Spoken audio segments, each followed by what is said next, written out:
కట్టమైసమ్మ తల్లి దీవెనలు దేశం రాష్ట్రంపైన ఉండాలని అమ్మవారిని వేడుకున్నట్లు బీఆర్ఎస్ పార్టీ రాష్ట్ర నాయకులు శ్రీనివాస్ ముద్రాజ్ తెలిపారు. సిద్దిపేట జిల్లా చిన్నకోడూరు మండల కేంద్రంలోని కట్టమైసమ్మ విగ్రహ ప్రతిష్ఠ కార్యక్రమాలు నిర్వహిస్తున్నామన్నారు. రేపు కట్టమైసమ్మ విగ్రహ ప్రతిష్ఠ కార్యక్రమానికి మాజీ మంత్రి సిద్దిపేట ఎమ్మెల్యే హరీష్ రావు వస్తున్నట్లు తెలిపారు. ఈ ప్రాంతమంతా సుభిక్షంగా ఉండాలని అమ్మవారికి జలాభిషేకం, ప్రత్యేక పూజలు చేసినట్లు చెప్పారు. దాతల సహకారంతో దేవాలయ నిర్మాణం పూర్తి చేసినట్లు పేర్కొన్నారు. 4 రోజుల పాటు కార్యక్రమాలు, ఉత్సవాలు అంగరంగ వైభవంగా కొనసాగుతాయని శుక్రవారం గ్రామంలో పోచమ్మ తల్లి బోనాలు సమర్పిస్తామని వెల్లడించారు. గ్రామస్తులు, చుట్టుపక్కల గ్రామాల ప్రజలు పాల్గొని విజయవంతం చేయాలని కోరారు. పెద్ద చెరువు కట్టమైసమ్మ మరి గుడి చిన్నగా ఉండే, మరి చాలా రోజులుగా మరి ఆ గుడి కూడా మరి కట్టలో కూరుకుపోయి ఉండే. మరి ఈరోజు చిన్నాకోడు గ్రామానికి చెందినటువంటి లైట్ మోటార్ వెహికల్ డ్రైవర్ల ఆధ్వర్యంలో మరి దాతల సహకారంతో గుడి నిర్మాణం కోసము మరి వారికి తోసినంత సహాయం చేసి నిర్మాణం చేసుకోవడం జరిగింది.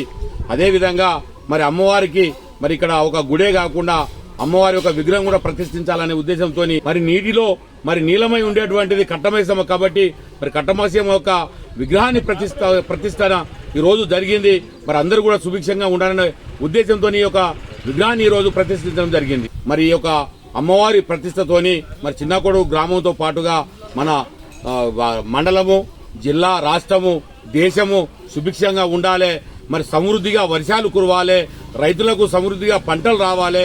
మరి మనకు ముఖ్యంగా చిన్నకోడూరు ప్రజలు చేసుకున్నటువంటి అదృష్టం ఏమిటి అని అంటే అమ్మవారి యొక్క అనుగ్రహం వల్ల ఈరోజు ప్రతిష్టా కార్యక్రమం చేసుకుంటున్నాము. అందరూ అనుకుంటున్నారు ఆషాఢ మాసంలో ప్రతిష్ట ఏమిటి అని. అంటే ఆషాఢ మాసంలో దీనికి మాసంతో నిమిత్తం లేదు.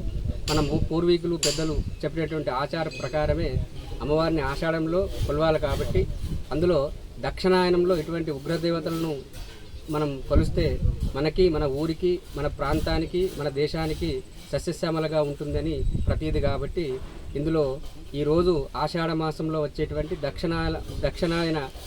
దక్షిణాయన పుణ్యకాలం లోపల అమ్మవారిని ఈరోజు ప్రతిష్ఠించడం జరుగుతుంది.